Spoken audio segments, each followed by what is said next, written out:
Hello everyone, welcome back to my channel. कैसे हो आप सभी लोग? आई होप आप सभी बहुत अच्छे होंगे।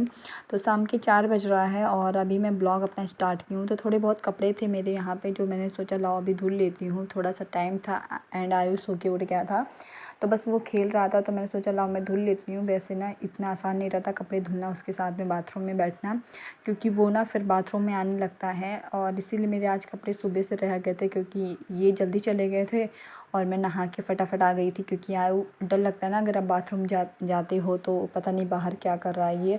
और जब सोया रहता ना तब भी मैं नहीं कर पाती क्योंकि मुझे डर लगता है कहीं बेड से गिर गया तो फिर दिक्कत हो जाएगी। तो बहुत ज़्यादा कपड़े नहीं थे, बस मेरे और आयु के कुछ कपड़े थे जिनको मैं धुल लूँगी। तो ये कपड़े ना मैं अभी इस टाइम पे इसलिए धुल रही हूँ ना, क्योंकि अगर रात में मैं फैला दूँगी तो रात भर सूख जाएंगे और दिन में जो मुझे कपड़े धुलने रहेंगे उनको फिर मैं अच्छे से धुल के सुखवा लूँगी।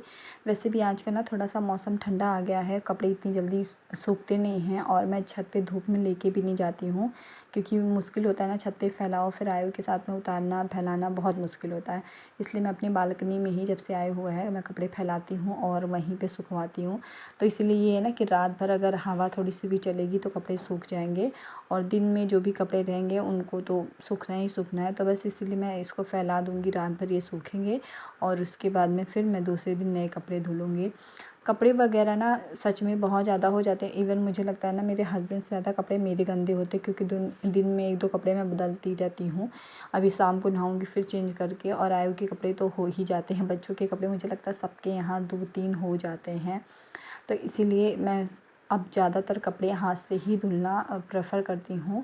पहले था ना, जब आयु हुआ था पहले भी मैं हाथ से ही धुलती थी, बस बीच में जब आयु हुआ था तो मैं कपड़े हाथ से धुलना छोड़ दी थी क्योंकि उस टाइम पे अकेले आयु को देखना और कपड़े धुलना बहुत बहुत ज़्यादा मुश्किल हो गया था। थकान सी लगती थी इसलिए मैं नहीं करती थी।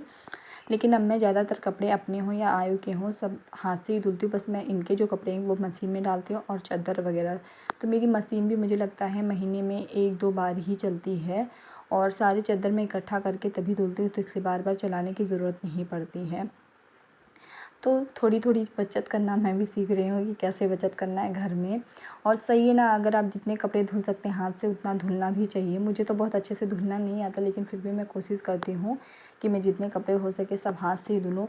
और मशीन वैसे भी अब ठंडक में ज़्यादा लगी क्योंकि कपड़े आसानी से सूखेंगे नहीं, तो इसलिए मशीन तो लगाना ही पड़ेगा ठंडक में। बस उसके बाद में मैं थोड़ा-सा आ गई थी रेडी होने के लिए क्योंकि अभी शाम हो गया और कब आयु को लेके बाहर निकलना पड़े, कब ये क्रैंकी हो जाए बाहर जाने के लिए। आजकल ये बहुत ज़्यादा ज़िद करता है, तो मुझे भी इसको ना बाहर लेके जाना पड़ता है। सब कुछ देखता है, बालकनी में खेलता है तो ऐसे अच्छा नहीं लगता। इसलिए मैंने सबसे पहले खुद को रेडी किया और उसके बाद में मैं अपना अलमीरा सही करूँगी आज। बहुत टाइम से ना मेरी अलमीरा जो है ऐसी, एक तो छोटी सी है, बहुत ज़्यादा स्पेस नहीं है और कपड़े इतने ज़्यादा हैं, तो अगर आप ना सेट करके नहीं रखो तो फिर जगह बिल्कुल भी नहीं रहता है। तो अभी बीच में मैं दीदी के यहाँ गई थी, वहाँ से आने के बाद तो बिल्कुल भी अस्त व्यस्त हो गया था। तो मैंने सोचा अभी दिवाली भी आ रही है और जो कपड़े देखती हूँ पहनने लायक है उसको रखूँगी, नहीं तो फिर अंदर सब पैक कर दूँगी। तो यहाँ पे ना इनके जितने कपड़े थे अब मैं प्रेस नहीं करती हूँ, तो इतने सारे कपड़े रहते हैं बस मैं धुल देती हूँ।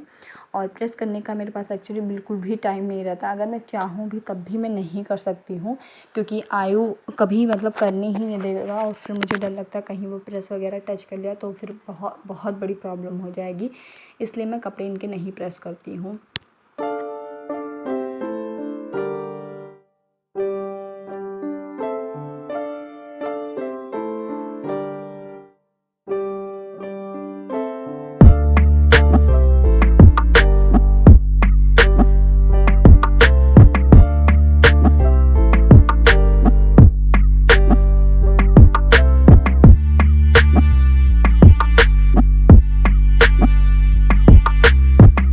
तो मैंने कपड़ों को प्रेस तो नहीं किया लेकिन जितने कपड़े धुले थे ना मैंने उनको फ़ोल्ड करके एक साइड में रख दिया। इससे ना अच्छे खासे कपड़े पता भी चल रहे हैं कौन से कहाँ हैं और मिल भी जाएंगे जल्दी से एंड स्पेस भी काफ़ी ज़्यादा हो जाएगा। तो साथ साथ में ना आयु भी आके अलमीरा के पास खड़ा हो रहा है, बंद कर रहा है। ऐसे ही होता है जब आप कोई काम करने लगो ना, बच्चे कहीं भी रहते हैं घूम के वहीं भी आते हैं जहाँ आप काम कर रहे होते हो, फिर आपका काम इतना मुश्किल कर देते हैं कि मत पूछो। मेरा तो सच में ये काम बहुत मुश्किल कर देता है, साथ ही साथ में लगा रहता है। मतलब पैर अगर आप घुमाओगे, हाथ घुमाओगे, नहीं देगा ना तो पीछे से ये कहाँ बैठा रहेगा कुछ भी नहीं पता चलता है।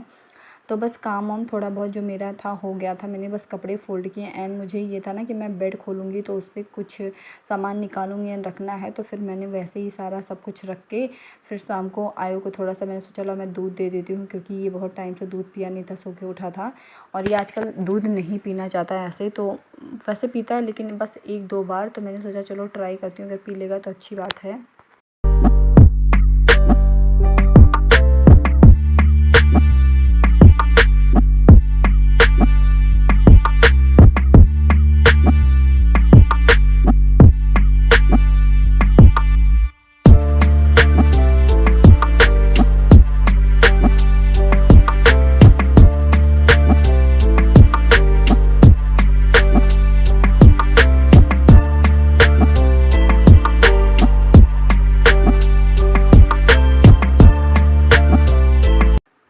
तो इसने दूध तो नहीं पिया था लेकिन मस्ती की है खूब मेरे साथ में, और मैंने सोचा जब तक ये खुद से मस्ती कर रहा है, मेरे कुछ कपड़े रखे थे, मैंने कुछ टाइम पहले चादर वगैरह धुला था और मैं फ़ोल्ड नहीं कर पाई थी। फ़ोल्ड करना भी मुझे लगता है बहुत बड़ा काम रहता है, इसलिए फ़ोल्ड करना तो रह ही जाता है। तो बस मैं कुछ कपड़े ना आयु के साथ साथ में फ़ोल्ड कर लूँगी। उधर आंटी आई थी बर्तन धुल रही थी और इधर मैंने सोचा चलो मैं अपने सारे कपड़े फ़ोल्ड कर लूँ एंड उसके बाद शाम हो गई थी तो 1 कप चाय बनाऊँगी। सारे काम जब मेरे हो गए और आंटी बर्तन धुल के जा चुकी थी तो मैंने अपने लिए 1 कप चाय बनाई, क्योंकि बहुत कम हो पाता है कि मैं 5 बजे 5:30 बजे चाय पी लूँ। और इस टाइम पे ना आयु थोड़ा-सा खुश था तो मैंने सोचा चलो मैं चाय बना लेती हूँ। साथ ही साथ में ये मखाने ना मैंने फ्राई करके रखा है, मतलब भून के नमक डाल के, तो इसको मैं आयु को दे दूँगी ना तो वो बड़ी आराम से खाएगा और मुझे ज़्यादा परेशान भी नहीं करेगा। तो बस मैं इसको दे दूँगी और ये खाएगा। वैसे ना ये मखाने पसंद करके खाता है और हमें भी खाना चाहिए, तो मैं भी ना नाश्ते में सुबह में भी ले लेती हूँ अगर थोड़े बहुत 1-2 मखाने, मतलब बहुत कम ही हो पाता है कि लेती हूँ, लेकिन शाम को तो मैं लेती ही लेती हूँ इसके साथ में। तो अगर आप चाहो ना वैसे भी ड्राई रोस्ट करके दूध के साथ में खाओ, ये भी काफ़ी ज़्यादा हेल्दी होता है। और अगर आपका वेट ना मेरी तरह है कि मतलब बिल्कुल भी कम है तो आप ये सब ट्राई कर सकते हो। मैं भी ट्राई कर रही हूँ, देखती हूँ कितना मेरा वेट गेन होता है। डिलीवरी के बाद में ऐसा बहुत सारे लोगों के साथ मैंने सुना था कि डिलीवरी के बाद उनकी बॉडी में बहुत सारे चेंजेस आए हैं, उनकी बॉडी मतलब बहुत ज़्यादा फूल गई है, बहुत वो मोटे हो गए हैं, लेकिन मेरे साथ बिल्कुल उल्टा हुआ है। मैं बहुत दुबली हो गई और मेरा वेट काफ़ी ज़्यादा कम हो गया है। कम तो नहीं हुआ लेकिन हाँ थकावट सी है, ऐसा लगता है कि बिल्कुल भी मैं मोटी नहीं हूँ, जैसी पहली थी वैसी हूँ। तो मुझे भी अपना वेट थोड़ा सा बढ़ाना है और ख़ुद पे ज़्यादा से ज़्यादा ध्यान देना है, तो यही मैं हमेशा कहती हूँ। और सबसे पहले ना खुद का ध्यान देना चाहिए, चाहे बच्चे हो जाए चाहे आप प्रेग्नेंट हो, सबसे पहले आप खुद का ध्यान दीजिए। अगर आप खुद का ध्यान नहीं देंगी तो खुद का ध्यान कोई और रखने नहीं आएगा, और ये चीज़ें सबके साथ होती हैं। तो बस मैं चाय पीऊँगी और इस टाइम पे ना इतना अच्छा लग रहा है, वो अपने आप चेयर पे बैठा है और खुश होके खा रहा है। तो अभी ना ये चेयर पे बिठाना बहुत मुश्किल है। मैंने बस शौक में इसके लिए चेयर ऑर्डर किया था, लेकिन इससे भी आगे गिर जाता है, तो बहुत ज़्यादा मतलब केयरफुली होने की ज़रूरत है बच्चों के साथ में। वो कहीं से भी गिर सकते हैं और कभी भी गिर सकते हैं, तो सेम इसके साथ होता है, ये कहीं से भी कभी भी गिर जाता है। थोड़ी देर हमने चाय पी, मस्ती की और उसके बाद में इसका टाइम हो गया था बाहर आने का खेलने के लिए, तो बस मैं इसको बाहर लेके आई खेलने के लिए। और अब ये सिर्फ बालकनी में ही नहीं खेलता, जैसे ये बच्चों को नीचे देखता है ना कि सारे बच्चे खेल रहे हैं तो ये भी शरारत करता है।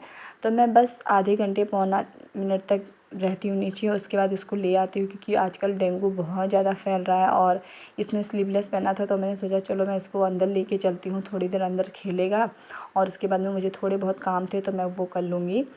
मतलब मुझे चैन नहीं रहता है, वो कहीं भी रहता ना, देखो मैं बार-बार वीडियो में भी देखने उसको जाती रहती हूँ कि वो क्या कर रहा है, क्योंकि बच्चों का ना कुछ भरोसा नहीं होता, वो कब क्या कर देंगे ये आप नहीं समझ सकते हैं।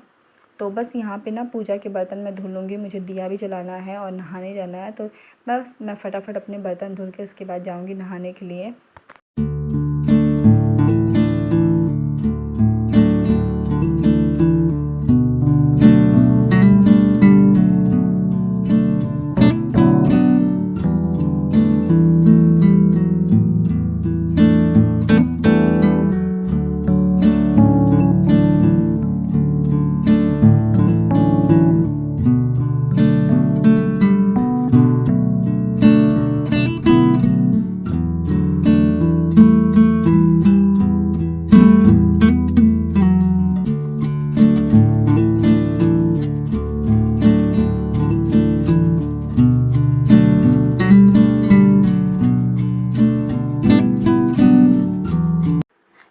छोटे छोटे काम होते हैं ना जिनमें औरतें बिज़ी होती हैं और अपने लिए टाइम नहीं निकाल पाती हैं। घर में लोगों को लगता है बहुत कम काम है, कुछ भी काम नहीं रहता, बस ये लोग ऐसे फालतू में ऐसे चिल्लाती हैं, चिड़चिड़ी हो जाती हैं, कुछ भी तो काम नहीं रहता। लेकिन घर में छोटे मोटे बहुत सारे काम रहते हैं। इवन करो ना तो बहुत ही काम है और नहीं करोगे तो कुछ भी नहीं है। तो मेरे साथ भी पहले यही होता था, मेरे पास कुछ भी काम नहीं रहता था क्योंकि मैं इतना ज़्यादा घर में इन्वॉल्व नहीं होती थी। बस खाना बना दिया, झाड़ू पोछा कर दिया, बस उसके बाद मैं फ़ोन देखती रहती थी एंड बहुत ज़्यादा कुछ भी नहीं करती थी। लेकिन अब मेरे पास एक बच्चा हो गया ना तो उसके भी बहुत सारे काम होते हैं एंड घर के भी। और जैसे जैसे ना ज़रूरतें बढ़ रही हैं वैसे वैसे काम भी बढ़ रहे हैं। जितना चीज़ें आप घर में ख़रीद के लाओगे उतना काम भी बढ़ता है, उतनी साफ़ सफाई करनी पड़ती है। किचन वगैरह में ना तो हमेशा ही आपको पोछा और साफ़ करके रखना पड़ता है, कहीं से काकरोच कहीं से कुछ आ जाए। तो पहले हम ही लोग थे तो मुझे इतना ध्यान देने की ज़रूरत नहीं पड़ती थी, काकरोच आए कुछ भी आए। लेकिन अब मुझे ज़्यादा ध्यान देना पड़ता है क्योंकि छोटा बच्चा अगर कहीं से भी गंदगी मिली काकरोच को, कीड़े मकोड़ों को, तो फिर उनका तो घर बन जाएगा। इसलिए मुझे ज़्यादा से ज़्यादा सफाई करनी पड़ती है और चेक करना पड़ता है कहाँ गंदा है कहाँ नहीं गंदा है। तो घर के काम ना कभी नहीं ख़त्म होते हैं, चाहे सुबह आप 4 बजे उठ जाओ या फिर सुबह आप 9 बजे उठो। तो कुछ लोगों का ये मानना होता है ना कि अरे 9 बजे तक जो लोग सोते हैं उनको क्या पता कि कितने काम होते हैं। लेकिन नहीं, मैं खुद ही ऐसा नहीं, मैं ब्लॉग बना रही हूँ तब आप लोगों को मेरे काम दिख रहे हैं। मेरे पास सच में बहुत सारे काम होते हैं, इवन मुझे फ़ोन तक देखने का टाइम नहीं मिलता है। तो बस काम कभी नहीं ख़त्म होते हैं और जैसे आप लोग काम करते हैं वैसे मैं भी काम करती हूँ और सारे लोग काम करते हैं। जितनी औरतें हैं ना, जितनी हाउसवाइफ होती हैं, सबके पास यही सेम काम होता है घर में करने के लिए। और बस चलो बातें हो गई, अब मैंने दिया बाती भी कर दी, शाम हो गई थी क्योंकि, और नहा के मैं तुरंत आई, मैंने दिया बाती कर दी। ये एक काम रहता है ना जो अधूरा सा लगता है, अगर जब तक शाम को दिया ना जले बहुत अधूरा अधूरा सा लगता है, अच्छा भी नहीं लगता है। तो बस दिया बाती करने के बाद ना मैंने आयु को थोड़ी देर के लिए सुला दिया है और सुलाया था। बस यहाँ पे जैसे ही मैं काम स्टार्ट करने लगी ना, बस वो मुझे लगता है 15 से 20 मिनट ही सोया था। जब तक मैंने सब्ज़ी कट की और बर्तन सेट किया तभी तक वो सोया था। इसके बाद मैं अचानक से गायब हो गई क्योंकि मुझे ना अचानक से उसके रोने की आवाज़ आ गई थी और बस मैं चली गई। तो बहुत टाइम इंतज़ार किया, उसको बहुत खिलाया पिलाया, तब जाके वो चुप हुआ। पूरे आधे घंटे के बाद बहुत ज़्यादा क्रैंकी होके उठा था वो।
अभी इस टाइम पे ना हस्बैंड आ चुके थे और उनको मैंने आयु को दे दिया था। तो यहाँ पे मैं आलू और सोयाबीन की सब्ज़ी बना रही हूँ। मैं कुकर में ना इसलिए बना रही हूँ क्योंकि ये जो आलू इस बार मेरे यहाँ आई ना, ये वाइट वाली है और ये इतनी गंदी सी टेस्ट आती है इसकी, बिल्कुल अच्छी नहीं लगती है मुझे। और कढ़ाई में जब बनाओ ना तो ये अच्छे से होती भी नहीं, मतलब पकती नहीं है और थोड़ी थोड़ी सी अंदर से लगती है जैसे कच्ची सी है आलू। तो मुझे बिल्कुल अच्छा नहीं लगता है। और कुकर में बनाने से ना ये अच्छी सी हो गई थी और हुई क्या थी, पूरी कढ़ी जैसी हो गई थी, लेकिन फिर भी पहले से अच्छा है। मतलब कढ़ाई में जैसे मैं बनाती हूँ तो उससे बहुत अच्छा है। एंड इस सब्ज़ी को ना मैंने सिंपल ही बनाया, जैसे आप लोग बनाते हैं वैसे ही बनाया जैसे सारी सब्जियां बनती हैं। तो बस यहाँ पे मेरी सब्ज़ी जो है मैंने चढ़ा दी है फटाफट से। और एक रोटी मैंने पतिदेव को दी क्योंकि वो रोटी कम खाते हैं। मैं थोड़ा सा रोटी लेती हूँ शाम को भी सुबह भी। वैसे भी मैं आजकल रात में चावल खाना थोड़ा सा कम कर रही हूँ क्योंकि चावल से ही पेट निकलता है और मैंने अपनी डिलीवरी के बाद बिल्कुल भी ध्यान नहीं दिया पेट पे। तो मुझे अपने पेट को अंदर करना है। तो बस हमारी यम्मी सी डिनर थाली रेडी हो गई है, बस हम लोग खाएंगे। एंड खाने के बाद में मैं अपना किचन क्लीन करके ही सोती हूँ क्योंकि आजकल इतने ज़्यादा काकरोच हो गए हैं। गर्मियों में वैसे भी हो जाते हैं और ठंड में छिपकलियाँ हो जाती हैं। तो इन सब से हम नहीं बच सकते हैं, लेकिन साफ़ सफाई करके इन लोगों को भगाया जा सकता है। वैसे मुझे लगता है हर किसी के घर में काकरोच छिपकली ये आते ही रहते हैं। इवन चींटी वगैरह भी बहुत सारे लोगों के घर में मैंने सुना आते हैं, लेकिन अभी हमारे यहाँ चींटियाँ उतनी नहीं रहती, लेकिन ये है काकरोच रहते हैं। तो जब से आंटी बर्तन धुलने लगी है ना, तब से बर्तन सिंक में पड़ा रहता है रात भर। नहीं तो मैं जब भी जाती थी सोने, मैं बर्तन को क्लीन करके, किचन को क्लीन करके तभी ही मैं सोने जाती थी। कभी ऐसा हो सकता है कि मैं बिना बर्तन धुले ही सो जाऊँ, नहीं तो मैं कभी भी बिना बर्तन धुले नहीं सोती थी, चाहे वो 11 बजे रात में ही क्यों ना धुलूँ। तो यही होता है मेरे शाम से रात तक का रूटीन, ये खाना पीना एंड आयु के साथ में मस्ती करना। अभी हम लोग बेड पे आ गए, मैंने एक गिलास दूध लिया और दूध के साथ ही मैं सोऊंगी पी के। कैसा लगा कमेंट करके ज़रूर बताइएगा। चैनल पे नए हैं तो सब्सक्राइब करिएगा।